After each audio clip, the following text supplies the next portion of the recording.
ரஷ்யாவில் மருத்துவம் பயில சிறந்த ஒரு அரிய வாய்ப்பு. வெளிநாடுகளில் மருத்துவம் பயில சிறந்த முறையில் உதவுகிறது ஏஜே ட்ரஸ்ட் கல்வி குழுமம். கடலூர் மாவட்டம் பரங்கிப்பேட்டை அருகே கடலில் ஹைட்ரோ கார்பன் கிணறுகள் அமைப்பதை தமிழக அரசு நிராகரிக்க வேண்டும் என்று மீத்தேன் எதிர்ப்பு குழு தலைவர் மீத்தேன் ஜெயராமன் தெரிவித்துள்ளார். கடலூர் மாவட்டம் பரங்கிப்பேட்டைக்கு அருகில் கடலில் ஒரு 18 கிலோமீட்டர் தூரத்தில் 4 ஹைட்ரோ கார்பன் கிணறுகளை அமைக்கிறதுக்கு 425 கோடி ரூபாய் செலவில் அமைக்கிறதுக்கு ஹிந்துஸ்தான் ஆயில் எக்ஸ்ப்ளரேஷன் கம்பெனின்னு ஒரு தனியார் நிறுவனம் அனுமதி கோரி தமிழ்நாடு கடலோர மண்டல மேலாண்மை ஆணையத்துக்கிட்ட விண்ணப்பத்தை கொடுத்துருக்குது.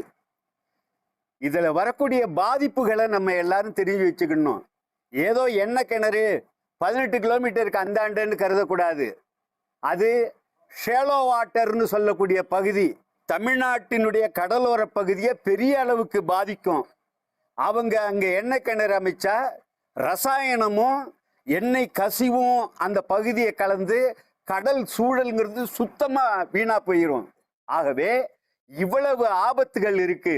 இது இவங்களை அனுமதிச்சிட்டா பெரிய பெரிய நிறுவனங்கள் தொடர்ந்து அமைக்கிறதுக்கு காத்துக்கிட்டு இருக்காங்க. அதனால தமிழ்நாடு அரசு கிட்ட தொடக்கத்திலேயே அனுமதியை மறுங்க. அதை பரிசீலனைக்குன்னு கொடுத்துருக்காங்க விண்ணப்பத்தை. பரிசீலனையே பண்ணாதீங்க, அதை ரிஜெக்ட் பண்ணணும் நீங்க.